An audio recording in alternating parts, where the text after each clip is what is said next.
TGIF, Daily Dose of Danny followers. And only thank God it's Friday, because what a fucking week it's been. The original plan of the protests were that they were going to last 9 days, but yesterday was day 10 and they still went on. And I'm proud to say that I know quite a few young people who marched yesterday locally, and I'm proud of every single one of them. It feels like there's power in your behavior when you participate in a protest like this. The fact that they're all peaceful and that the curfews have been withdrawn just makes it all the better. And if I wasn't afraid of all the maskless protesters, I would have been out there marching in the streets as well. But I know a lot of my daughter's friends marched, and it warms my heart to know this. I'm heartened by it. Let's go over a few things. First of all, the 4 officers that are charged with the killing of George Floyd are now breaking ranks. The 2 rookies are blaming their superior officer, the one with the knee on the neck, and the other officer is cooperating with the investigation. So it's kind of unheard of, because there is that whole brotherhood, and it's rare for police officers to break ranks with each other. They usually all just either zip it or they just support each other. And this is kind of unprecedented, but this is an unprecedented time. And it's heartening to know this as well. Today is George Floyd's memorial, and it's a solemn day as his family and his loved ones say goodbye to him, with the backdrop of knowing that the streets have been filled with protesters, and that George Floyd's murder has been a lightning rod for this generation that I firmly believe is going to change this. Finally, late in the game, long overdue, it's going to happen. I told you guys that I was watching the Kalief Browder story, and I told you that Van Jones was in it, who I love and adore, and he was on Ellen yesterday. And I've posted the link. Excuse me, I'm going to go on. I posted the link to his interview with Ellen on my Facebook page, but he said a lot of really amazing things. One of the things that he said that really resonated was that, the people that are destroying property and doing the looting and all of this during these protests are not part of the protests. They're not protesters. As I said before, they're using the cover of the protest to be lawless. And one of the points that Van Jones made is that everyone hates lawlessness. Even Black people hate lawlessness. Everyone hates lawless people. But if you attribute lawlessness only to the Black people and not to the police, there's where the problem is. Like, we should hold police to a higher standard than regular everyday Americans. And these people that are looting and destroying property, they're breaking the law, and no one wants that. The protesters don't want that. But let's flip that and say there is no protest and there is no marching without the lawlessness of the police.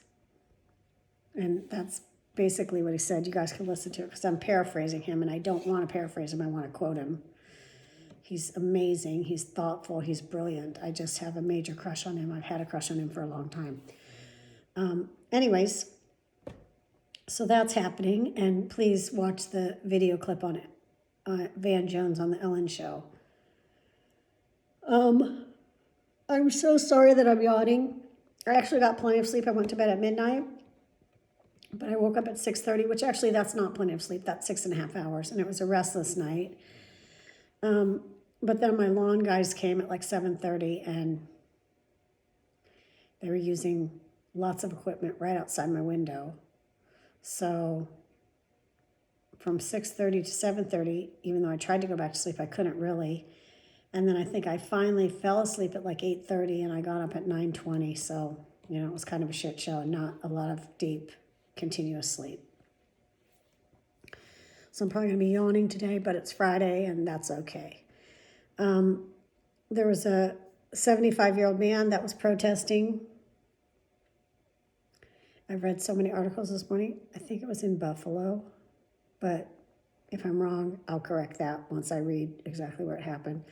But he got knocked down by the police and he's bleeding from the head, and they just ignored him and walked away. Those police have been removed from duty, as they should be.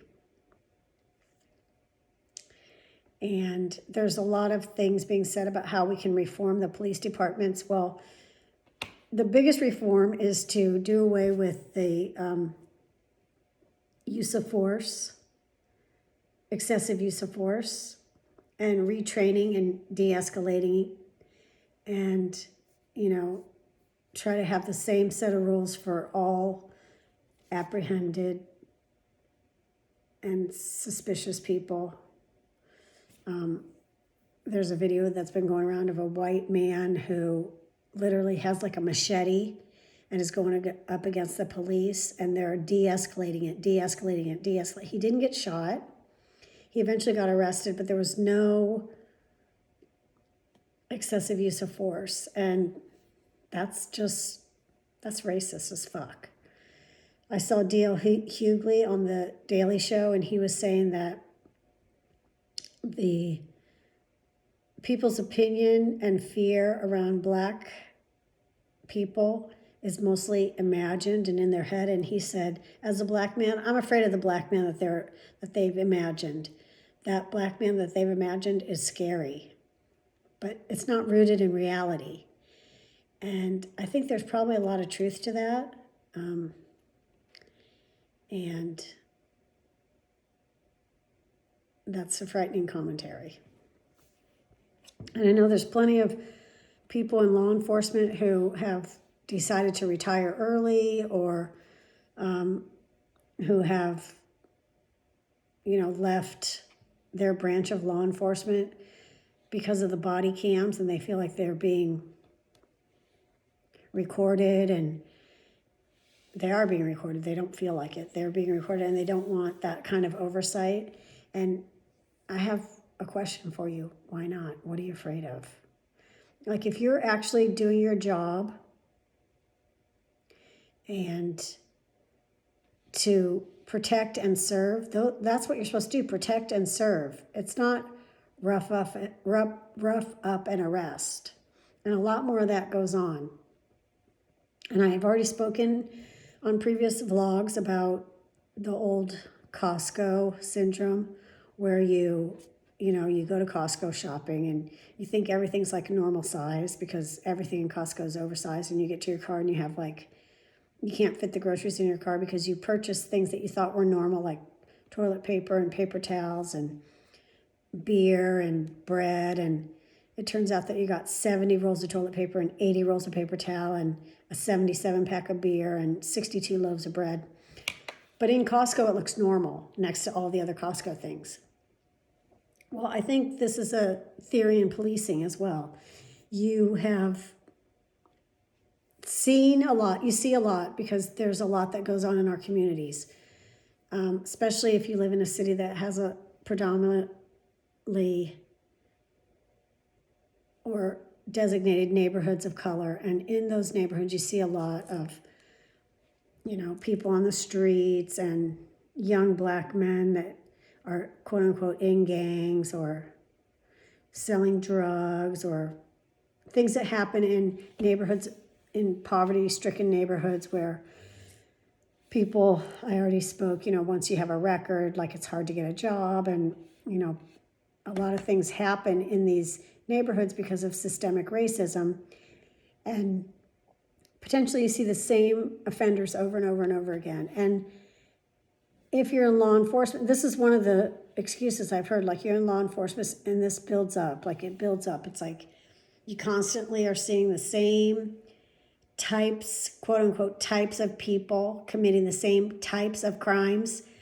And by the time you get to the 10th guy that you actually get to detain and are allowed to, have cause to detain and arrest, you have all this built up aggression towards this class of people, this race of people, and all of this built up anger and aggression you take out on this one person for the sins of either his previous sins or the sins of all the people that look like him. And you're doing this on camera because now we have body cams. And I say that that's unfair and that's racist as fuck. Every job is hard. There's downfalls of every profession. And to a degree, I think this happens in every profession. Like, let's say you're a builder and or you're a subcontractor, okay? You're a subcontractor, and there's some general contractors who are unethical. They're just unethical, and they do unethical things. But, that's the game, and you have to play the game. And it turns your stomach a little bit because they're unethical, but, you're working, and you have to work, and they're not all unethical. And then you come across a general contractor who's not unethical, but you're used to working with unethical general contractors, so you stick it to the ethical general contractor, and you overcharge him and backcharge him and motherfuck him because your brain is set that way because you've been dealing with so many unethical people that you think, even though you know this person's ethical, it's Costco mentality. You're surrounded by so much unethical behavior that when you have ethical behavior, they still get treated like they're unethical. You feeling me? So I think that there's a rationale that this happens in law enforcement. And I say to you that if you're not using or training in sensitivity training, and you're not constantly retraining law enforcement,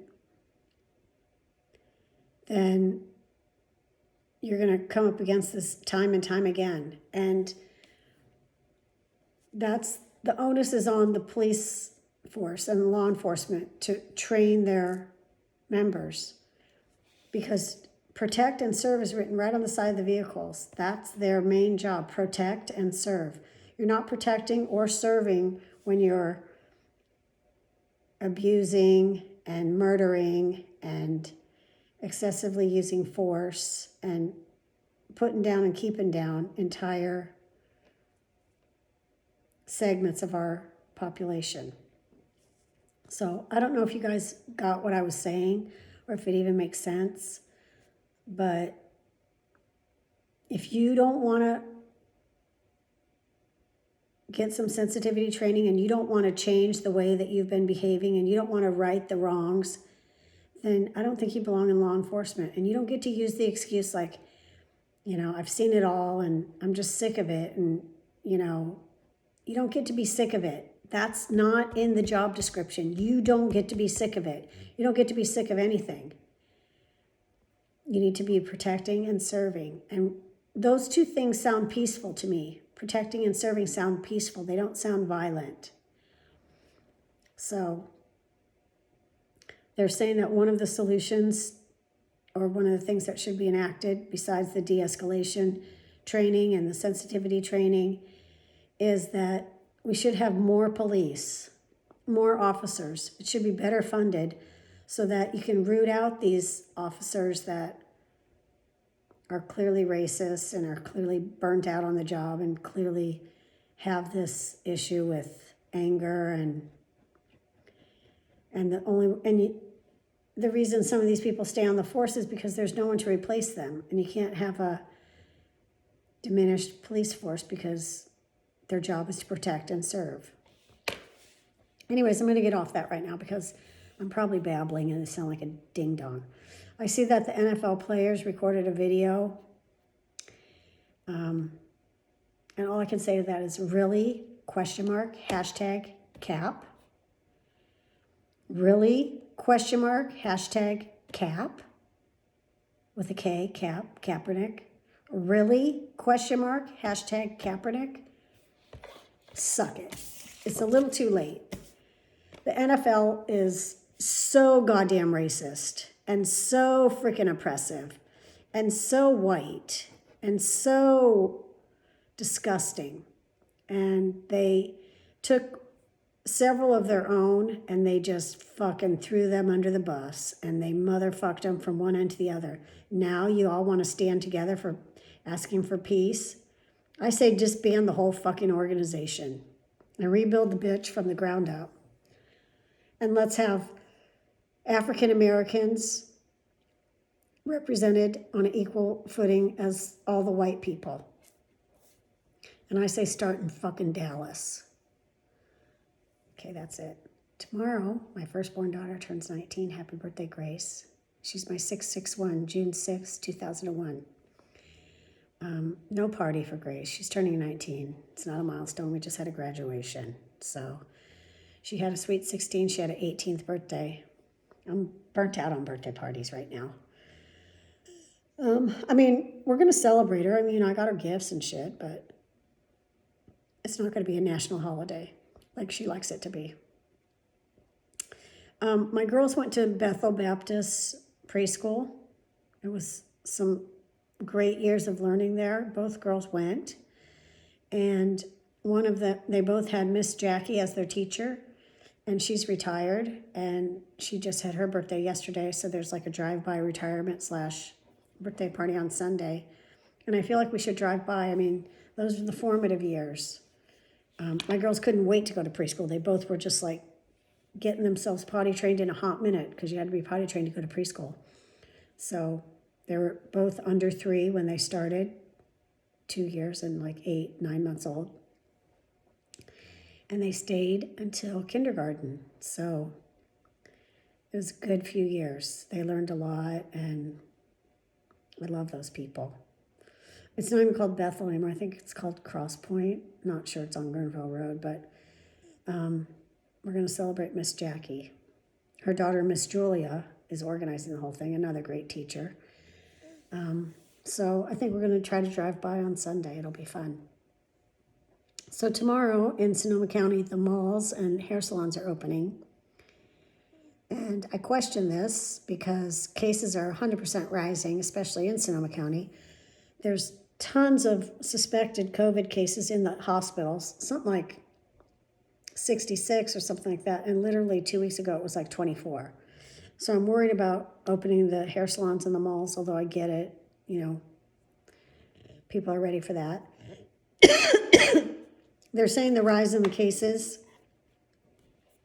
are post Mother's Day celebrations because it takes 2 to 4 weeks for these cases to actually show up. So I did have the Mother's Day celebration. I did have Boyd's mom over here, but she's not sick and none of us are sick. So I think we did it right. But I know that some wineries are having an uptick in cases. And the Hispanic community is really having an uptick. And they're attributing it to, going back to work in close quarters like winery workers and house parties, Mother's Day celebrations, and so forth. So that's a bummer. So everyone, please keep your mask on if you're in public. And if you don't like wearing a mask, stay the fuck home. Okay? So everybody watch Van Jones on Ellen, please. It's a great thing. And like I said, I posted it to my Facebook page. If you want to catch the NFL players video, go ahead. It's on Twitter too, I think, or maybe it's on Instagram. Doesn't matter.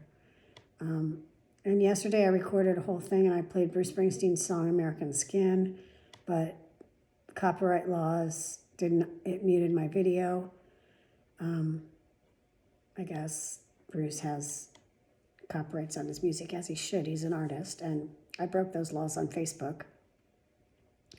But YouTube doesn't give a shit about that, so my video's played in full on my YouTube station.